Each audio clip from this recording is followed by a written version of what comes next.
नमस्कार मित्रों, स्वागत है सभी का एग्री ज्ञानपीठ अकेडमी में। और जो बच्चों डिमांड कर रहे थे भाई, काफ़ी कैंडिडेट भाई बहन कह रहे थे कि जेनेटिक्स की सीरीज़ चलाइएगा। सीरीज ही नहीं बल्कि पूरा कंप्लीट था, केवल वीडियो आने की ज़रूरत थी। ठीक है, बिना कहे सारी चीज़ें आ रही हैं, कुछ भी आपको कहना नहीं होगा। ठीक है, एग्जाम से पहले मतलब भरते दिया जाएगा, केवल आप कर पाओ बस। ठीक है, तो जेनेटिक्स की शुरू हो रही है, वही क्वेश्चन जो डायरेक्ट एग्जाम में फंसने वाले हैं। ठीक है, क्वेश्चन का लेवल हाई रहेगा, मॉडरेट रहेगा। ठीक है, सिंपल क्वेश्चन होंगे नहीं। ठीक है, क्योंकि जेनेटिक्स जैसा सब्जेक्ट ही होता है तो सिंपल नहीं है। ठीक है, तो उसको मॉडरेट ही मान के चलो। ठीक है, हाँ तो शुरू करते हैं पहले क्वेश्चन से। जिन भाई ने चैनल को सब्सक्राइब नहीं किया है, दिल पे हाथ रख के एक बार सब्सक्राइब कर दो।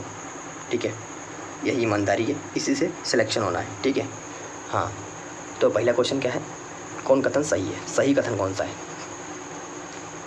यानी एक ही कथन है, इस कथन में बताओ ये गलत है या सही है। मेंडल ने अपने प्रयोगों में पाइशम सटाइबम यानी गार्डन बी का प्रयोग किया था। कथन सही है, गलत है, आंशिक रूप से सही है, अनिश्चित है। ऐसे क्वेश्चन जरूर आएंगे। अब बताओ आंशिक रूप से क्या सही है, बताओ। ऑप्शन नंबर हो जाएगा ए, कथन सही है। ठीक है, सिर्फ कंफ्यूज करने के लिए दिया है। आंशिक रूप से सही वाला जो आएगा वो भी बता देंगे कहाँ पे हम आंशिक रूप से सही यूज़ करें, पता चले आ जाए नया पैटर्न पे। तब क्या करोगे, तो एग्री ज्ञानपीठ चारों तरीके से हर एंगल से घेरेगा। चलो भाई, मिलान करना है, मिलान करो। एलिल गुणसूत्र का स्थान, लोकस किसी लक्षण से वैकल्पिक। हाँ देख लिया तो बता दें भाई, तो ऑप्शन हो जाएगा ए। ऑप्शन हो जाएगा ए, यानी एलिल जो होता है वो क्या करता है भाई, गुणसूत्र का वो किसी लक्षण के वैकल्पिक रूप होता है। ठीक है, लोकस क्या होता है, गुणसूत्र का स्थान होता है। जीनोटाइप क्या होते हैं, तो जीन की आनुवंशिक संरचना। ठीक है, और फिनोटाइप क्या होते हैं, दृश्य गुण। ठीक है, तो विकल्प एकदम बदल दिया है, जो आप पढ़ते हो वो दिया नहीं है। ठीक है, ऐसे क्वेश्चन ध्यान रखना है। सत्य सत्य कथन बताओ भाई, सत्य सत्य बताओ, कौन सत्य कौन असत्य है, तो बताओ भाई। डोमिनेंट जीन का प्रभाव रेसेसिव जीन को दबा देता है, यानी जो डोमिनेंट जीन है उसका इफेक्ट जो होता है रेसेसिव जीन को ढकेल देता है। दूसरा है होमोजीनियस स्थिति में दोनों एलिल्स, यानी होमोजीनियस अगर स्थिति, होमोजाइगस अगर स्थिति है तो दोनों एलिल जो होते हैं वो क्या एक जैसे सेम रहेंगे। हाँ अच्छा, लिंकेज इंडिपेंडेंट असॉर्टमेंट का समर्थन करता है। लिंकेज क्या है, वो इंडिपेंडेंट, काफ़ी लिंकेज पढ़े होंगे ना आप लोग, तो ये इंडिपेंडेंट असॉर्टमेंट का समर्थन करता है। पहली लाइन में लिखा है लिंकेज के बारे में।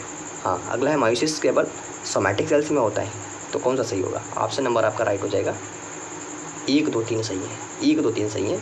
चौथा है आपका गलत, ये भी सही, ये भी सही, ये भी सही, ये है गलत। मियोसिस केवल दिया है सोमैटिक सेल में होता है, नहीं भाई, केवल कैसे सोमैटिक सेल में होगा भाई।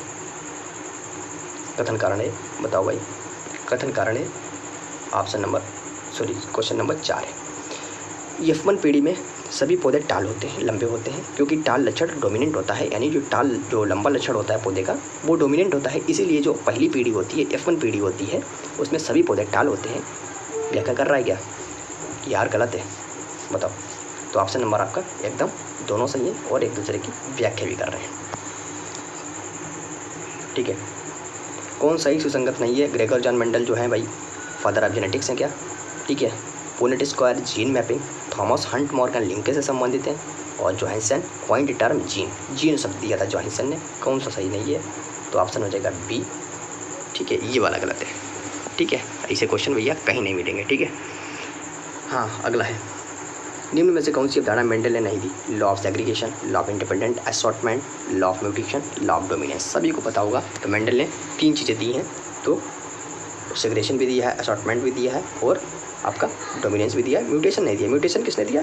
ह्यूगो डे व्रीज ने। ठीक है, नेक्स्ट क्वेश्चन है 7 नंबर क्वेश्चन है भाई। रेसेसिव डिसऑर्डर है, कौन सा है? Sickle cell anaemia, haemophilia. ठीक है, कौन सा है? कौन सा है? रिसेसिव डिसऑर्डर है ए बी दोनों, बोथ ए बी दोनों, यानी सिकल सेल एनीमिया भी है, हीमोफीलिया भी है, ये रिसेसिव डिसऑर्डर कहलाते हैं। ठीक है, डायरेक्ट पूछेगा भाई। ठीक है, यदि हाँ बताओ, स्मॉल टी कैपिटल टी इनका क्रॉस करा देंगे तो F1 पीढ़ी का जीनोटाइप कैसा होगा? F1 पीढ़ी का जीनोटाइप होगा कैसा होगा? अगर पढ़े होगे 12th में कायदे से जेनेटिक्स तो मज़ा आ जाएगा भाई। तो कैसा होगा? ऑप्शन नंबर बी हो जाएगा, ड्वार्फ मिक्सचर हो जाएगा। लिंकेज की अवधारणा का प्रतिपादन किसने किया था? लिंकेज की जो अवधारणा था उसका प्रतिपादन किसने किया था? बस ऑप्शन नंबर हो जाएगा सी, मॉर्गन भाई साहब ने किया था। यदि एक पीढ़ी में 3:1 मिलता है, यानी एक पीढ़ी है, अब थोड़ा जो सूत्र है वो लगाना, 3:1 मिलता है, तो यह किस प्रकार का क्रॉस है? बताओ, कॉपी पेन चलाओ, कॉपी पेन चलाओ। तो ये किस प्रकार का क्रॉप है बताओ। तो ये आपका है मोनोहाइब्रिड, ऑप्शन नंबर हो जाएगा बी मोनोहाइब्रिड। सोचने का टाइम दे देता हूँ, वीडियो को पॉज करो फिर सोचो। निम्न में से कौन आरएनए से जुड़ा नहीं है? और सभी लोग प्लीज़ कमेंट बॉक्स में स्कोर, अपना कमेंट बॉक्स में स्कोर जरूर बताएं कितना आ रहा है भैया, कहाँ पे हो, कौन सा लेवल है, कितनी गहराई पे हो। कौन आरएनए से नहीं जुड़ा है? एमआरएनए, टीआरएनए, आरआरएनए, डीआरएनए, कौन सा नहीं जुड़ा है? तो आरएनए से डीआरएनए नहीं जुड़ा है, ये कभी सुने भी नहीं होंगे। एमआरएनए मैसेंजर वाला है, ट्रांसफ़र, और ये तो पता ही होगा। ठीक है, अगला है प्योर लाइन थ्योरी किसने दी थी? बताओ भाई, प्योर लाइन थ्योरी किसने दी थी? किसने दी थी? जोहानसन, ऑप्शन हो जाएगा बी जोहानसन ने दी थी। ठीक है भाई, अगला है ट्रेट जो केवल पुरुषों में ही प्रकट होता है उसे क्या कहते हैं? ट्रेट, हाँ बताओ उसे क्या कहते हैं? तो सेक्स लिमिटेड कहते हैं, sex limited, option number C हो जाएगा मित्रगढ़। अगला है यदि लाल फूल आर और सफ़ेद फूल स्मॉल आर को मिलाएं और F1 में गुलाबी फूल हो तो यह कहलाता है? बताओ, काफ़ी कॉन्सेप्चुअल है भाई, बताओ कितनी डीप में पढ़े हो। को dominance, complete dominance, incomplete dominance, mutation, तो ये कहलाता है, सिंपल है, दिमाग लगाओ, इनकम्प्लीट डोमिनेंस। अब एक एक करके बताने का टाइम है नहीं भाई, हल करते चलो, डायरेक्ट मिलेंगे। डीएनए को डबल हेलिक्स संरचना किसने दी? बस एक ही लोग हैं, कौन है? बैटसन और क्रिक, बचपन से पढ़ रहे हो, कई बार पूछा है। 16 नंबर क्वेश्चन है, निम्नलिखित में से कौन एमआरएनए की ट्रांसलेशन प्रक्रिया से जुड़ा है? एमआरएनए की ट्रांसलेशन प्रक्रिया से कौन जुड़ा है? आरआरएनए ये लीकेज, और डीएनए पॉलीमराइज, और ग्रेसी, कौन सा जुड़ा है? ऑप्शन नंबर हो जाएगा ऑप्शन हो जाएगा ए आरआरएनए। ठीक है, जीनोटाइप कैपिटल टी और स्मॉल टी, कैपिटल और स्मॉल टी किस प्रकार के होंगे? 17 नंबर क्वेश्चन, कैसे होंगे? तो ये भाई इनको देखोगे कायदे से तो होमोजाइगस और होमो रेट्रो होंगे। ठीक है, अगला है एपिस्टेसिस क्या दर्शाता है? तो ये एक जीन दूसरे जीन के प्रभाव को दबा देता है, इसको दर्शाता है। ठीक है, 19 नंबर, क्रॉसिंग ओवर मुख्य रूप से किस चरण में होता है? Prophase 1, metaphase 2, anaphase 2, telophase 1। तो ये प्रोफेज 1 में होता है, ऑप्शन नंबर ए। एक जीन अनेक लक्षणों को प्रभावित करे तो वह कहलाता है? अनेक लक्षणों को। ठीक है, तो पॉलीजेनिक इनहेरिटेंस। ठीक है, कौन सा होगा? तो ऑप्शन हो जाएगा बी प्लियोट्रॉपी। ठीक है, ऑप्शन हो जाएगा बी। निम्न में से कौन सा आरएनए अमीनो एसिड को राइबोसोम तक लाता है? कौन सा ऐसा आरएनए जो अमीनो एसिड को राइबोसोम तक लाता है? तो एक ही है जिसका नाम है ट्रांसफर आरएनए।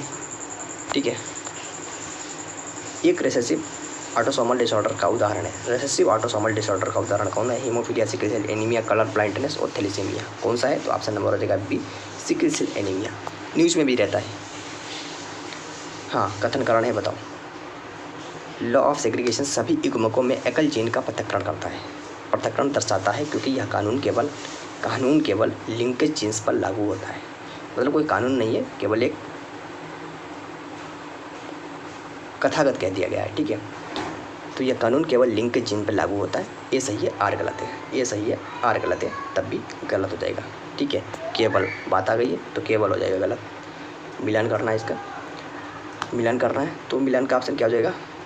ए हो जाएगा। डायरेक्ट सीधे मिले हुए हैं। ठीक है, ऑप्शन ए हो जाएगा। अगला है निम्न में से कौन डोमिनेंट लेथल डिसऑर्डर है? तो ऑप्शन नंबर हो जाएगा सी।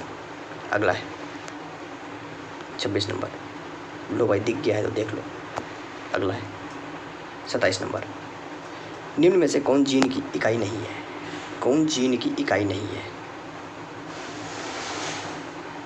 बताओ। D number. नेक्स्ट है कूट, बताइएगा। एलील एक ही जीन के वैकल्पिक रूप है। एलील एक ही लोकस पर स्थित होते हैं। दोनों सही हैं, एक सही है, कौन सही है? तो भाई दोनों सही हैं। ऑप्शन नंबर ए हो जाएगा, दोनों सही हैं। नेक्स्ट है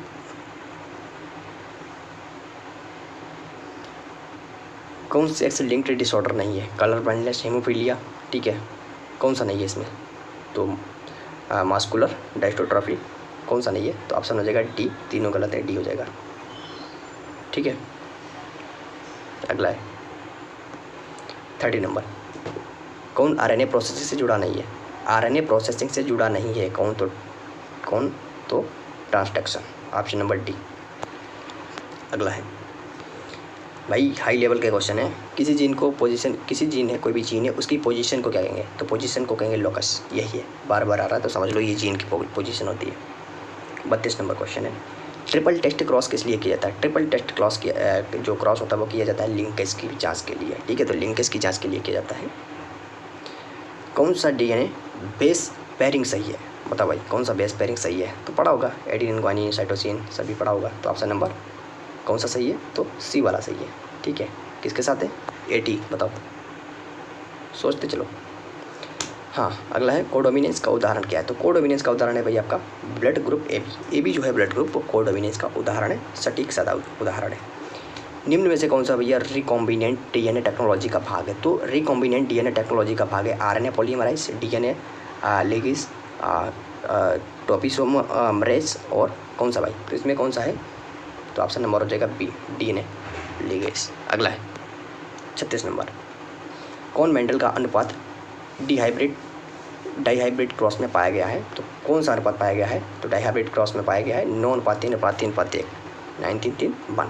ठीक है, निम्न में से कौन यूनिवर्सल स्टार्ट कोडॉन है, तो यूनिवर्सल स्टार्ट कोडॉन कौन है भैया, ये पूछ चुका है, कई बार पूछ चुका है, तो AUG देख लेना, पूरी जेनेटिक्स किताब पढ़ लेना गौर के, लेकिन ये वीडियो देख लेना जो सीरीज चल रही है, तो भाई रामबाण हो जाएगा आप लोगों के लिए। कहोगे यार यही क्वेश्चन तो करके आया हूँ, क्या मैं दोबारा AGTA का पेपर दे रहा हूँ।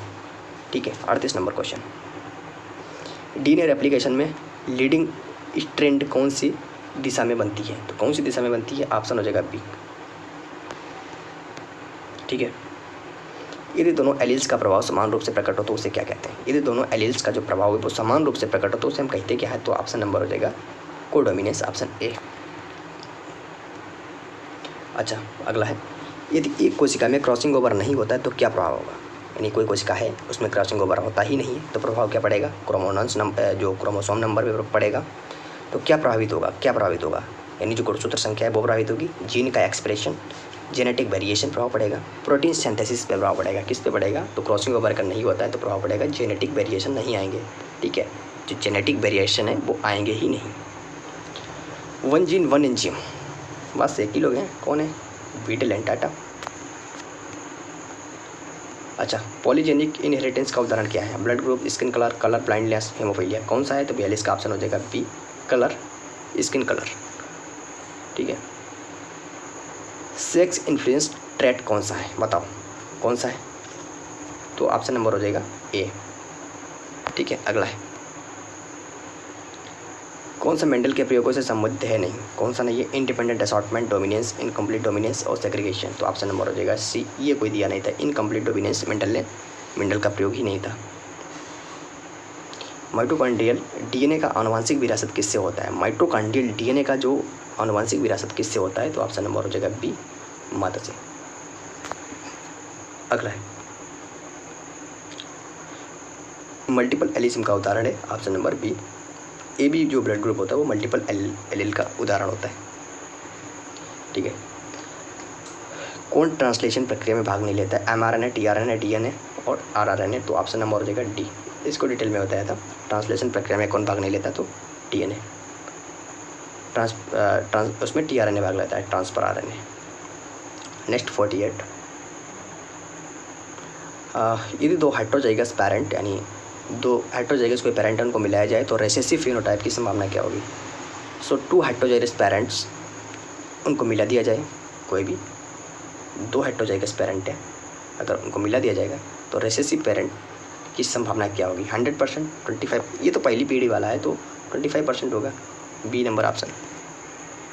DNA का स्थायी रूप क्या है, तो DNA का स्टेबल रूप पूछते हैं कौन सा है, तो BDNA, ऑप्शन नंबर सी। बी क्या है इसमें बताओ,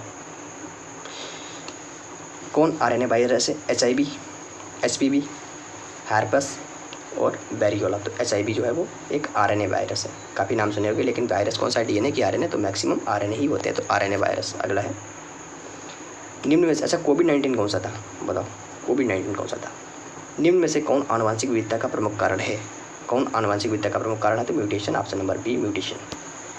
नेक्स्ट 52, जब एक जीन एक से अधिक लोगों को प्रभावित करता है उसे क्या कहते हैं, जब एक जीन एक से अधिक लक्षणों को प्रभावित करता है उसे कहते हैं, क्या कहते हैं, तो उसे हम कहते हैं प्लियोट्रॉफी। Option number B. निम्न में से कौन सा क्रोमोसोमल डिसऑर्डर है? क्रोमोसोमल डिसऑर्डर है Down syndrome. Option number C, Down syndrome. अगला है, कौन एंजाइम रेप्लिकेशन में प्राइमर जोड़ता है?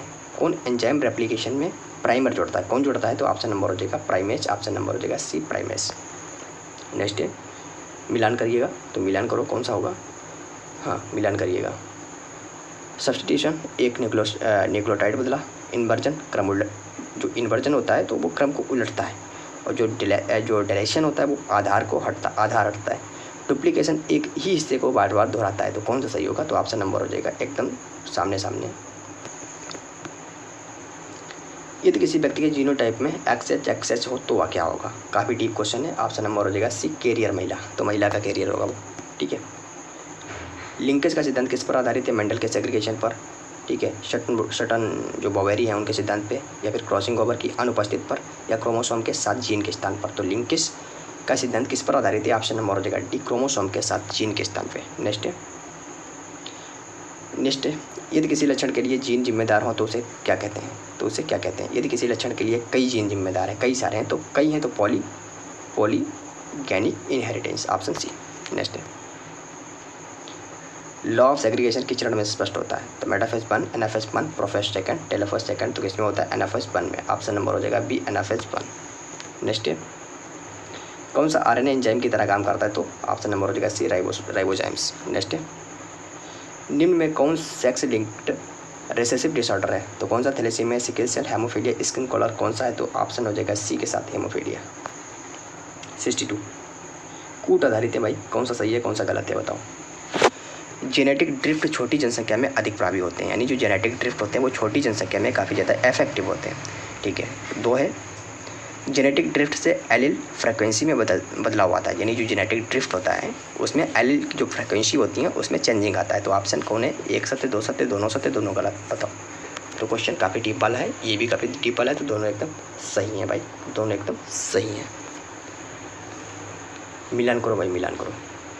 तो ऑप्शन हो जाएगा इसका डायरेक्ट, देखो भाई सीधे हैं। DNA रेप्लिकेशन का संबंध न्यूक्लियस से है, ट्रांसलेशन का संबंध साइटोप्लाज्म से है, ट्रांसक्रिप्शन का संबंध न्यूक्लियस से है, और स्प्लाइसिंग का संबंध न्यूक्लियस से है। ठीक है। नेक्स्ट है, हाँ तो भाई नेक्स्ट है, लॉ ऑफ इंडिपेंडेंट असॉर्टमेंट किस स्थिति में फेल हो सकता है? यानी जो लॉ ऑफ इंडिपेंडेंट असॉर्टमेंट है वो कौन सी ऐसी स्थिति हो सकती है इसमें फेल हो सकता है? तो ये जो है, यदि जीन लिंकेज में हो, ऑप्शन नंबर हो जाएगा सी, यदि जीन लिंकेज में हो तो ये फेल हो सकता है। ठीक है। नेक्स्ट है आपका 65 क्वेश्चन है, निम्न में से कौन सा ट्रांसलेशन का अंत दर्शाता है? यानी जो ट्रांसलेशन का जो लास्ट फेज होता है उसे कौन दर्शाता है? तो उसे दर्शाता है आपका बी ऑप्शन, क्या है भाई? तो GUA। ठीक है। नेक्स्ट है, कौन mRNA से प्रोटीन में अनुवाद करता है? mRNA से प्रोटीन में अनुवाद कौन करता है? तो राइबोसोम करता है, सी नंबर ऑप्शन करता है, बोले तो राइबोसोम करता है। ठीक है। यदि किसी व्यक्ति का जीनोटाइप AI हो तो उसका रक्त समूह क्या होगा? उसका रक्त समूह होगा A। ऐसे क्वेश्चन कहीं नहीं मिलेंगे, कात्यायन हो चाहे रैमनाम रासुंडा हो, ठीक है, वहीं मिलेंगे जहाँ से AGTA पूछता है। यदि तो लिंक्ड जीन 20% रिकॉम्बिनेशन फ्रीक्वेंसी दिखाते हैं तो उनका जेनेटिक डिस्टेंस होगा, क्या होगा? तो 20 मैप यूनिट होगा, 20 map unit. Option number C. Gene के किसी भाग में न्यूक्लियोटाइड जोड़ना कहलाता है, क्या कहलाता है? किसी भाग में अगर आप न्यूक्लियोटाइड जोड़ रहे हो तो क्या कहलाएगा? इन्वर्जन कहलाएगा। B number. कोई भी चीज़ होता है वो इन्वर्जन ही करोगे ना, सॉरी इंजर्सन। ऑप्शन नंबर हो जाएगा इन्वर्जन नहीं, इन्वर्जन तो उलट फेर हो जाएगा। ठीक है। DNA में शुगर होती है ग्लूकोज, ठीक है, डाइऑक्सीराइबोस, राइबोस, सुक्रोज, कौन सी होती है DNA में? तो DNA में डाइऑक्सीराइबोस होती है। ठीक है। निम्न में से कौन सा RNA का गुण नहीं है? तो डबल स्टैंडर्ड होती है, राइबोसोम, शुगर, ठीक है, यूरेसिल प्रेजेंट होता है, ठीक है, थायमिन एब्सेंट, अब इन्हीं में से होगा तो डबल स्टैंडर्ड होगा, डबल स्टैंडर्ड। RNA का गुण नहीं है, तो RNA का, देखो मैं भी कंफ्यूज हो गया, तो DNA और RNA दोनों का ध्यान रखना है, पूछा किसका है? तो DNA का नहीं बल्कि RNA का पूछा है। ठीक है। नेक्स्ट है, एक कोशिका में यदि नॉन डिसजंक्शन हो तो परिणाम क्या होगा?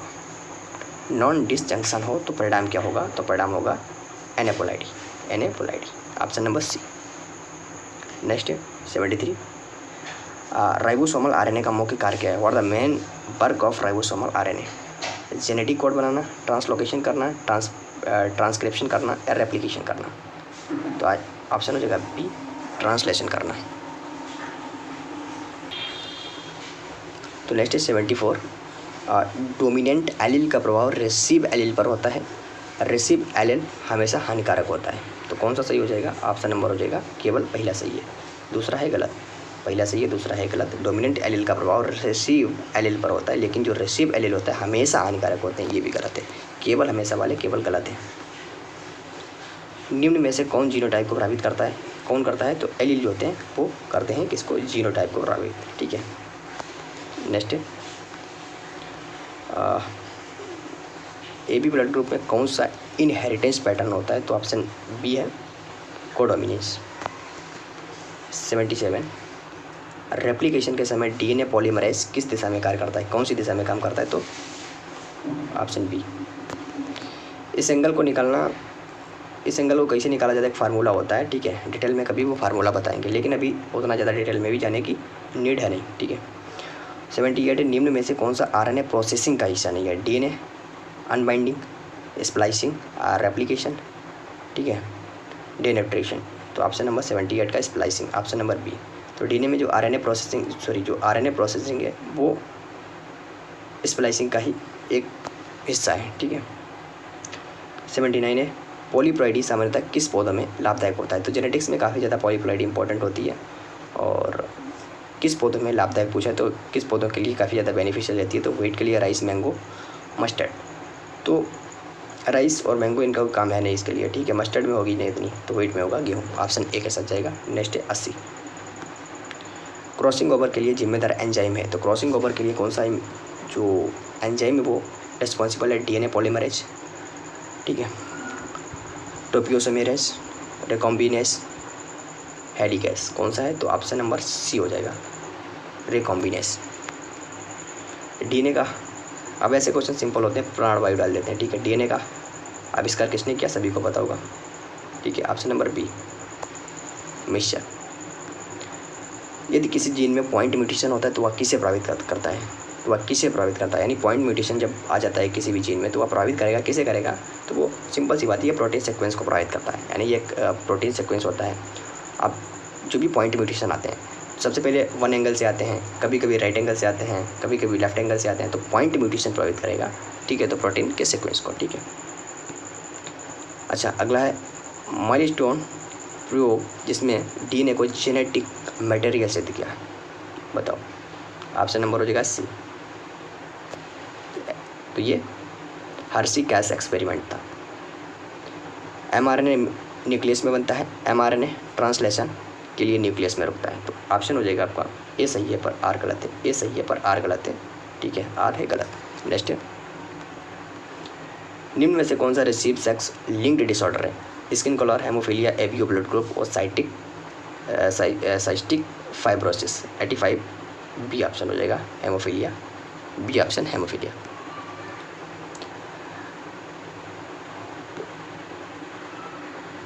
इसमें देखना है तो मिलान करना सीधे सीधे है, टाइम बर्बाद मत करो, आगे बढ़ो।